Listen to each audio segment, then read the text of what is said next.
Let's mic देश का मिजाज। लेट्स माइक देश का मिजाज। सबसे पहले इस वक्त की सुर्खियां। अहमदाबाद प्लेन क्रैश में गुजरात के पूर्व सीएम सहित 100 से ज्यादा के शव मिले। भारत ने यूएसवी रुद्रास्त्र का सफल परीक्षण किया और राजस्थान के कृषि मंत्री ने पूर्व आरसीए अध्यक्ष ललित मोदी की कंपनी पर छापा मारा। और अब खबरें विस्तार से। आज की सबसे बड़ी और दुखद खबर अहमदाबाद से, जहां एयर इंडिया की फ्लाइट AI-171 क्रैश हो गई। फ्लाइट अहमदाबाद के सरदार वल्लभ भाई पटेल इंटरनेशनल एयरपोर्ट से लंदन गैटविक जा रही थी, लेकिन टेक ऑफ के कुछ मिनट बाद ही मेघानी नगर के रिहायशी इलाके में क्रैश हो गई। बोइंग 7878 ड्रीमलाइनर में 242 लोग सवार थे, जिनमें 169 भारतीय, 53 ब्रिटिश, 7 पुर्तगाली और 1 कनाडाई नागरिक शामिल थे। हादसा दोपहर 1:38 पर हुआ, जब विमान ने रनवे 23 से उड़ान भरी। विमान सिर्फ 625 फीट की ऊंचाई पर था जब उसका सिग्नल गायब हो गया। पायलट ने टेक ऑफ के बाद ATC को कॉल किया, लेकिन इसके बाद कोई संपर्क नहीं हुआ। विमान BJ मेडिकल कॉलेज के डॉक्टर्स हॉस्टल पर जा गिरा, जिसमें 5 चिकित्सा छात्रों की मौत हो गई। रेस्क्यू टीमों ने अब तक 100 शव बरामद किए हैं, लेकिन कई लोग अभी भी मलबे में फंसे हो सकते हैं। घटना के दौरान हॉस्टल में 50 से 60 इंटर्न डॉक्टर मौजूद थे। ज्यादातर मेस में लंच कर रहे थे। धमाके का असर इतना था कि अंदर मौजूद डॉक्टरों के शव भी टुकड़ों में बिखर गए। विमान में आग लगने से उठे धुएं से हॉस्टल की बिल्डिंग पूरी तरह काली पड़ गई है। हर तरफ सिर्फ मलबा पड़ा है। हॉस्टल खंडहर जैसा हो गया है। प्रधानमंत्री नरेंद्र मोदी ने इसे दिल दहला देने वाला हादसा बताया, जबकि गृहमंत्री अमित शाह ने गुजरात सरकार को हर संभव मदद का भरोसा दिया। एयर इंडिया ने हेल्पलाइन नंबर 1800-5691-444 जारी किया है। शुरुआती जांच में बर्ड हिट की आशंका जताई जा रही है। अहमदाबाद एयरपोर्ट पर उड़ानें बंद हैं और मलबे से धुआं और आग की लपटें अब भी दिख रही हैं।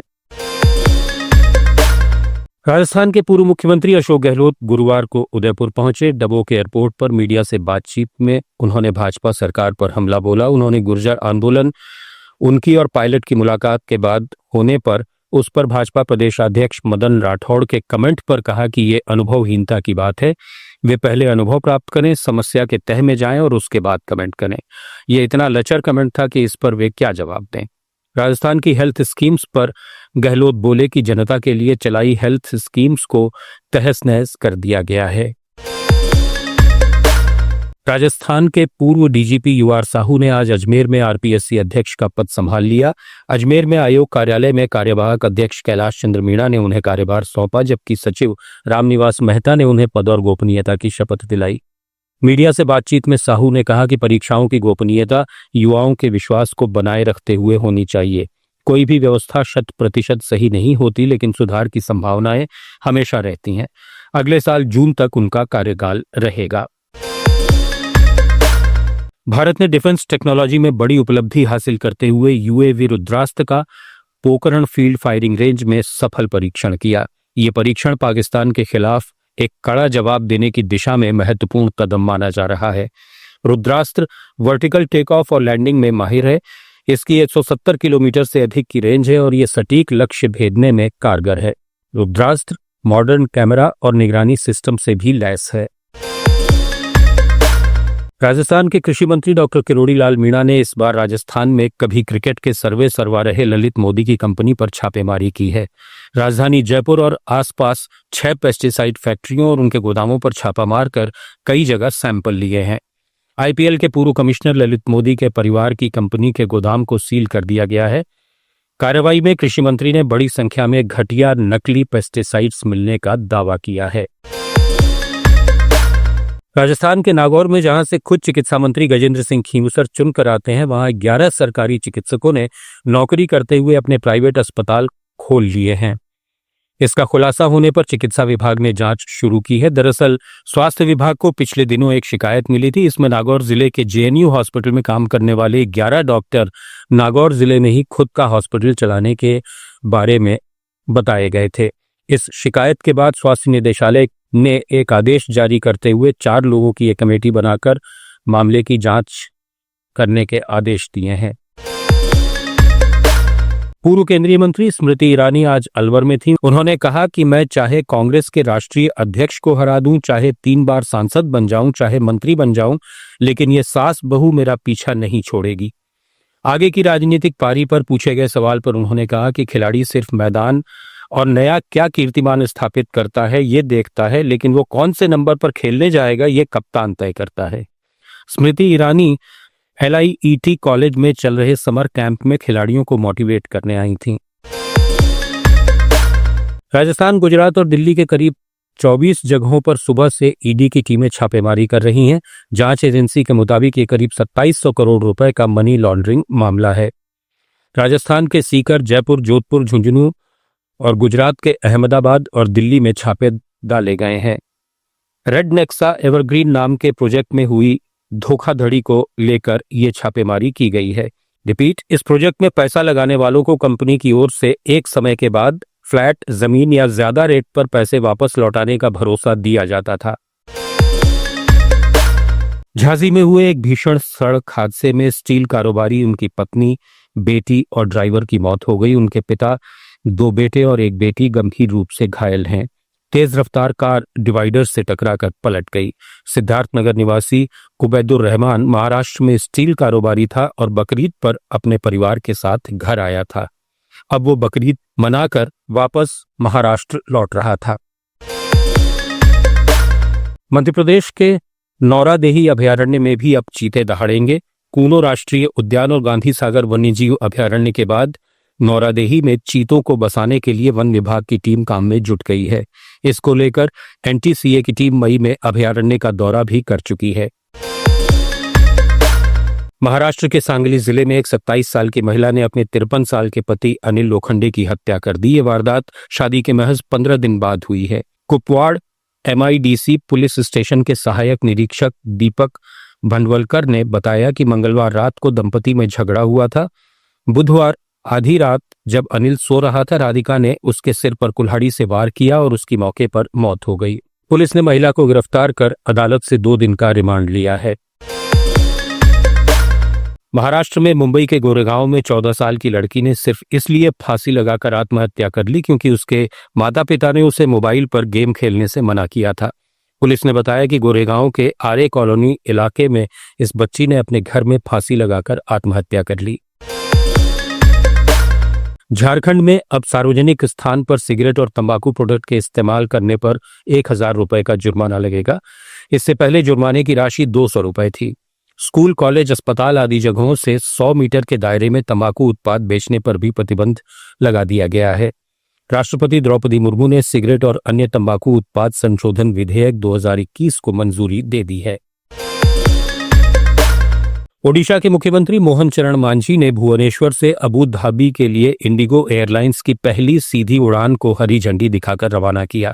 ये नया रूट दुबई, सिंगापुर और बैंकॉक के बाद बीजू पटनायक अंतर्राष्ट्रीय हवाई अड्डे से चौथा अंतर्राष्ट्रीय कनेक्शन है। ये उड़ान सप्ताह में मंगलवार, गुरुवार और शनिवार को संचालित होगी। गोवा में ईद मनाने का निमंत्रण 11 से 15 साल की 3 नाबालिग लड़कियों के लिए मुसीबत बन गया। इनसे कलंगुट के एक होटल में 2 दोस्तों ने बलात्कार किया। गोवा पुलिस ने 19 और 21 साल के दोनों आरोपियों और होटल मालिक को गिरफ्तार कर लिया है। देश में कोरोना वायरस का नया वेरिएंट तेजी से फैल रहा है। 30 राज्यों और केंद्र शासित प्रदेशों में एक्टिव केसों की संख्या 7154 पहुंच गई है। एक हफ्ते में औसतन हर दिन 400 नए केस सामने आए। केरल में सबसे ज्यादा 2165 मामले हैं। स्वास्थ्य मंत्रालय के अनुसार बीते एक हफ्ते में कोरोना से 30 लोगों की जान गई है। नए वेरिएंट से अब तक 77 मौतें हुई हैं। भिवानी में कांग्रेस की मीटिंग में जमकर हंगामा हुआ। AICC के सचिव मनोज चौहान के सामने ही कांग्रेस कार्यकर्ता भिड़ गए। एक दूसरे के साथ तीखी बहस हुई। जिलाध्यक्ष बनने के लिए कांग्रेस में बैठकों का दौर चल रहा है। भगवती धर्मशाला में संगठन सृजन अभियान के तहत कांग्रेसियों की बैठक हुई, जिसमें AICC सचिव मनोज चौहान कांग्रेसियों की बैठक लेने पहुंचे थे। हरियाणा के पानीपत के पौष इलाके न्यू मॉडल टाउन में बीती रात 3 मकानों पर फायरिंग हुई। जांच में सामने आया है कि फायरिंग का एक ही एंगल है और जिस मकान से गोलियां चलाने का शक है वो एक महिला का है जो बाहर रहती है। इसमें 4 कपल लिव इन में रहते हैं। जो बुलेट मिले हैं वो होमगार्ड लाइसेंस ट्रेनिंग के दौरान इस्तेमाल होने वाली बंदूक के हैं। फिलहाल पुलिस इन चारों कपल्स से पूछताछ कर रही है। पंजाबी सिंगर सिद्धू मूसेवाला की डॉक्यूमेंट्री की रिलीज पर रोक लगाने को लेकर दायर याचिका की सुनवाई मानसा कोर्ट में हुई। कोर्ट ने इस मामले में बीबीसी से 16 जून तक जवाब मांगा है। हालांकि बीबीसी 11 जून को सिद्धू के जन्मदिन पर डॉक्यूमेंट्री के 2 एपिसोड जारी कर चुकी है। वहीं सिद्धू के माता पिता का कहना है कि उनकी जंग जारी रहेगी। पंजाब की सोशल मीडिया इन्फ्लुएंसर कमल कौर भाभी उर्फ कंचन कुमारी की मौत हो गई है। उनकी लाश भटिंडा में एक अस्पताल की पार्किंग में कार से मिली। फिलहाल पुलिस ने शव कब्जे में लेकर सिविल अस्पताल की मॉर्चरी में रखवा दिया है। अभी यह सामने नहीं आया है कि कमल कौर की हत्या किसने की। पुलिस मामले की जांच कर रही है। असम के मुख्यमंत्री हिमंत बिस्वा शर्मा ने अवैध घुसपैठियों के खिलाफ सख्ती बढ़ाने का ऐलान किया है। 1950 के immigrants expulsion from Assam order के तहत अब जिला कलेक्टरों को घुसपैठियों को तुरंत निर्वासित करने का अधिकार होगा। शर्मा ने कहा कि पिछले कुछ महीनों में 330 से ज्यादा घुसपैठियों को वापस भेजा जा चुका है। असम पुलिस ने गुवाहाटी में आज एक बड़े ड्रग तस्करी रैकेट का भंडाफोड़ किया। कामरूप जिले में छापेमारी के दौरान 2.5 किलो हेरोइन और 1 करोड़ रुपए की नकदी जब्त की गई। इस सिलसिले में 3 तस्करों को गिरफ्तार किया गया है। ये रैकेट म्यांमार से जुड़ा था। मणिपुर की राजधानी इम्फाल में अरमबाई तेंगोल के नेता असेम कनन सिंह की गिरफ्तारी के बाद भड़की हिंसा फिलहाल थम गई है। इस संगठन ने भी 10 दिन का शटडाउन वापस ले लिया, लेकिन अपने नेता की रिहाई की मांग पर अड़ा है। हालांकि राज्य के 5 जिलों में कर्फ्यू और इंटरनेट बंदी अब भी जारी है। इस बीच मणिपुर पुलिस ने थौबल जिले में एक बड़े हथियार तस्करी रैकेट का भंडाफोड़ किया। छापेमारी में 2 AK-47, 10 ग्रेनेड्स और 500 राउंड गोला बारूद बरामद हुए हैं। इस मामले में 3 तस्कर गिरफ्तार किए गए हैं। उत्तरी सिक्किम में भूस्खलन के बाद हालात सुधर रहे हैं। 1678 पर्यटक जो लाचुंग और चुंगथांग में फंसे थे सुरक्षित निकाले जा चुके हैं। हालांकि 100 से ज्यादा लोग अभी भी लाचेन में फंसे हैं। अरुणाचल प्रदेश के चांगलांग जिले में छात्र संगठनों ने रोहिंग्या और बांग्लादेशी घुसपैठियों के खिलाफ बड़े पैमाने पर विरोध प्रदर्शन किया। उन्होंने स्वदेशी अधिकारों की रक्षा के लिए मतदाता सूची की सफाई और सख्त कदम उठाने की मांग की है।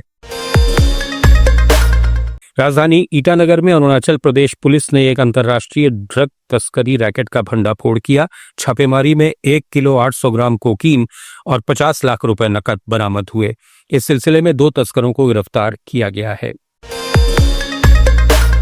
नागालैंड के मुख्यमंत्री नेफ्यू रियो ने फ्रंटियर नागालैंड टेरिटरी की मांग पर केंद्र के साथ त्रिपक्षीय वार्ता की प्रगति की तारीफ की है। उन्होंने कहा कि अब 6 पूर्वी जिलों के लिए स्वायत्तता का रास्ता साफ हो रहा है। वार्ता के जल्द ही सकारात्मक नतीजे सामने आएंगे। मिजोरम शिक्षा बोर्ड ने HSLC और HSSLC कंपार्टमेंट परीक्षाएं आज 12 जून से शुरू कर दी हैं। भारी बारिश के कारण ये पहले स्थगित थीं। हालांकि आइजोल सहित 10 जिलों में स्कूल अभी बंद हैं। परीक्षाएं चल रही हैं, लेकिन बारिश से कुछ व्यवधान हो सकता है। बिहार सरकार ने समस्तीपुर के सीनियर डिप्टी कलेक्टर अभिराम कुमार को लापरवाही के लिए सस्पेंड कर दिया है। उन पर अनुपस्थित रहने और पीएम नरेंद्र मोदी के प्रोग्राम में लापरवाही बरतने का आरोप है। डीएम की अनुशंसा पर सरकार ने ये कार्रवाई की है। अभिराम पीएम के 24 अप्रैल को मधुबनी में हुए राष्ट्रीय पंचायत दिवस कार्यक्रम में तैनात थे, लेकिन उन्होंने कोई योगदान नहीं दिया। गया जी में जयमाला के बाद वर वधू पक्ष आपस में भिड़ गए। दोनों पक्षों के बीच जमकर मारपीट हुई। बताया जा रहा है कि गुब्बारा फोड़ने को लेकर यह विवाद हुआ था। मारपीट के बाद बिना शादी किए दूल्हा बारात लेकर लौट गया। दोनों पक्षों ने एक दूसरे पर गंभीर आरोप लगाए हैं। पश्चिम बंगाल के दक्षिण 24 परगना जिले के रविंद्रनगर में तुलसी मंच को लेकर 2 समुदायों के बीच हुए झगड़े के बाद तनाव जारी है। पत्थरबाजी, तोड़फोड़ और आगजनी से शुरू हुआ झगड़ा टीएमसी और बीजेपी के बीच सियासी तनातनी तक पहुंच गया। बीजेपी ने केंद्रीय बलों को लगाने की मांग की है। दूसरी तरफ टीएमसी का कहना है कि बीजेपी इस मुद्दे को बिना वजह राजनीतिक रंग दे रही है। आप सुन रहे थे let's mic. More than radio. Follow कीजिए हमें हमारे सोशल मीडिया प्लेटफॉर्म्स पर।